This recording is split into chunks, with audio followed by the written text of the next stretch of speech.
I've always struggled with manifestation. So a couple of years ago, I got into the whole, meditation and spirituality, and that's when I started to see the connectedness of everything and started to understand the power of my own thoughts and the power of my own subconscious mind. And at this time, I really started to get into the law of attraction. I watched the movie The Secret, and I also started to binge a lot of YouTube videos on manifestation. Hopefully you can relate. And a big part of me was like, yeah, all this stuff really makes sense. But for years after discovering, manifestation and law of attraction, I actually wasn't applying any of it. And the reason I think I was struggling to do it is because maybe deep down there was a part of me that struggled to believe. And so that's why I really wanted to take the time to make this video and to talk about my journey on learning manifestation and law of attraction and actually applying it in my life. And also stay tuned because I'm going to be going over some case studies of my own of how I was able to manifest certain things in my life. And I'm going to be giving a step-by-step guide on how you can do the same. So what is manifestation? How does it work? If you click this video, I'm assuming you already know what it is, but for those of you who don't, I'm just going to quickly touch on it. And essentially manifestation and law of attraction is the idea that like attracts like. That if you want to attract something into your life, you need to first visualize it, to feel the feeling of your wish already fulfilled. And there's a saying which goes, you do not attract into your life what you want. You attract into your life what you are. And essentially that's the basis of the law of attraction and manifestation.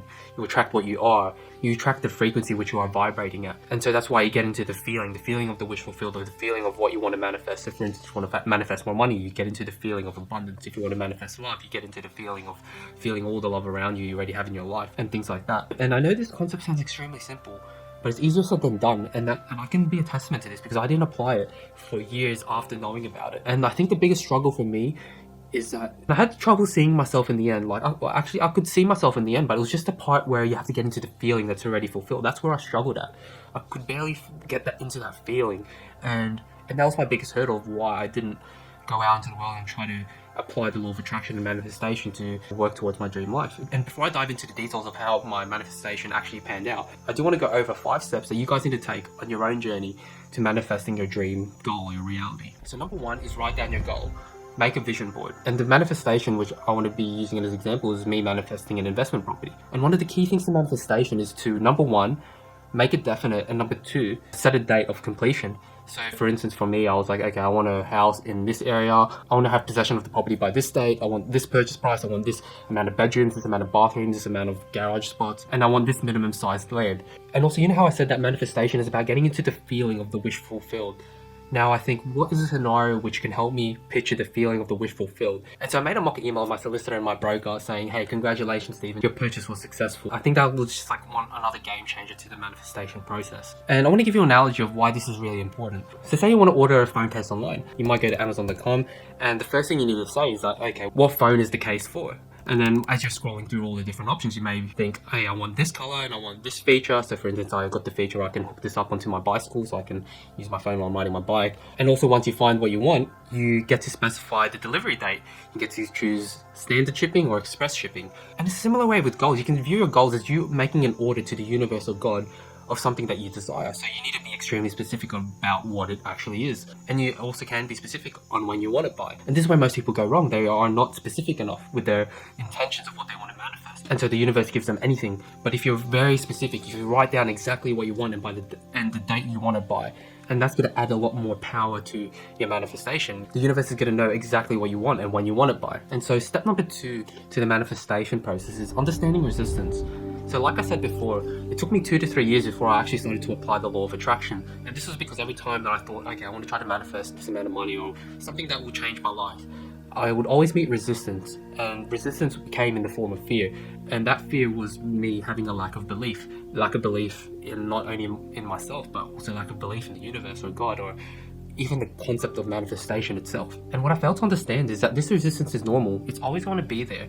Every step of the way when I'm trying to move forward in life. As Stephen Pressfield writes, as powerful is our soul's call to realization, so potent are the forces of resistance arrayed against it.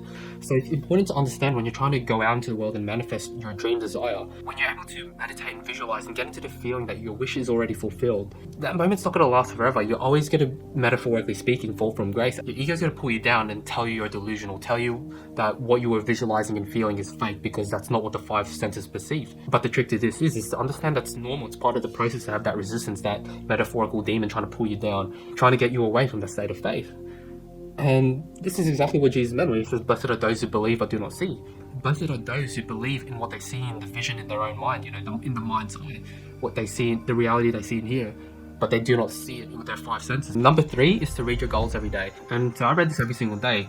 I basically read it as a statement. I know I don't have it here, but I basically read, I have acquired a $400,000 property in Perth by 29th of July 2022, and it has 4 bedrooms, 2 bathrooms, and it has a minimum land size of 500 meters squared. I read this every single day in that statement, and the reason it is important to read your goals out every single day is because a man without a goal is like a ship without a rudder. And one of the biggest human frailties of man is their ability to get just distracted by the noise of the world. And it's extremely easy to get distracted in this day and age with all this technology and scrolling and social media and Netflix and whatever. So it's extremely important to keep yourself oriented towards the goal, the vision that you're trying to go towards, to read it every single day. It's not only important for keeping yourself on course, but it's basically sending instructions to the subconscious mind. You're tricking your subconscious mind to believe that this has already actually been achieved. It's actually been accomplished because, like I said, in the law of attraction, you do not attract what you want, you attract what you are. So if you trick your subconscious mind into believing that you already have achieved what you are trying to achieve, then that's going to help your manifesting power into trying to bring it into your reality, because you're vibrating at that frequency that your goal has already been achieved, which is basically the fundamental concept of the law of attraction. So reading your goals out loud is programming your subconscious mind to put yourself in a state of faith and belief into that vibration, that frequency, which is going to help you attract what you want into your life. Now, fourth step to this, and the most important, is action. Now, you can't spell the law of attraction without action. And when you set a goal, it can be extremely overwhelming. Like this goal of mine was extremely overwhelming, but the way that you can overcome it is to take it one step at a time by chunking it down. So you get this big goal, you chunk it down into smaller little goals, and then you start actioning out all these little goals. And that's how you move forward. And also do want to bring up that it's going to be a bit difficult if you're venturing off into the unknown, taking the road less traveled. One tip which I want to bring up is actually from this book, Think and Grow Rich by Napoleon Hill. I'm holding it really weirdly. Think and Grow Rich by Napoleon Hill. And this is going to tie back to spirituality, where he says that all of us are connected to infinite intelligence, God, the universe, or source. We all have a connection to, the divine. And we can use it to our advantage. And so how I've applied this is that throughout the property purchasing journey, it's extremely difficult. I was like skitzing out because I was like, I don't know how to do this, I don't know how to do that, how am I supposed to do this on time? My mind would run rampant to all of these unanswered questions. In the book Think and Grow Rich, he talks about a technique called inquiring within. And so this is what I've actually applied that. And essentially what this is that you go into a dark room, you sit down, you meditate for like 10 minutes, you get into a meditative state where you're, let's say you're closer to consciousness or source when you're in a meditative state, when you've dissolved the ego, and then you come up with the questions. I came up with all the questions that got me stuck on this journey. And so once I've come up with my questions, I'll just sit there and I'd wait for the answer to come to me. And it's never failed me. It has actually never failed me. Only if you take the time to slow down and to allow your ego to step aside, some other source will step in and give you the answers. And I've been able to apply this. And once you get the answer to your question, then you can actually go out into the world and start actioning things out and move closer towards your goal. And so this is an extremely important step, which I wanted to bring up, because one of the biggest hurdles people come across when trying to manifest is like, oh wait, now I don't know what to do. I don't know how to get closer to my goal. And I want you guys to understand that that's part of the process, and you have it within you. The answer's in here, Just take the time to slow down, and if you're really intentional about it, the answer will come to you. Like, believe me, I 100% guarantee it. And the fifth step to this is to just keep going until your goal is actually achieved. And like I said before, self-doubt, resistance, the devil, whatever you want to call it, is going to try to pull you down every single time when you're trying to move forward towards your goal. And especially when you get into a state of faith and belief that your goal is actually achieved, then it will try to pull you down away from your state of grace. But the key is to understand this and to stay on the path. And this is a quote by Steve Harvey, which is a really good analogy, which goes, when you ask God for something, he boxes it up and ships it immediately. Most people have moved off of Faith Street before their gift is delivered. Remain on Faith Street, receive your gift. Remember, God doesn't ship packages to I Doubt It Boulevard. And so overall, you just stay the course. Self-doubts may come, you may think, hey, I don't think I'm going to achieve this goal, but if you stay the course, even if you don't have 100% faith, even if you go through with the actions, I believe going through the motions, going through the actions, even if you don't truly believe, is the highest form of faith that you can practice, the highest form of belief you can practice, even though in your mind you may have some self-doubt that what you're trying to manifest is actually going to come to fruition. By going through the motions with faith, that was the most powerful form of faith, I believe, because faith without works is dead. And if you work, even if you are lacking faith, that is the highest form of faith.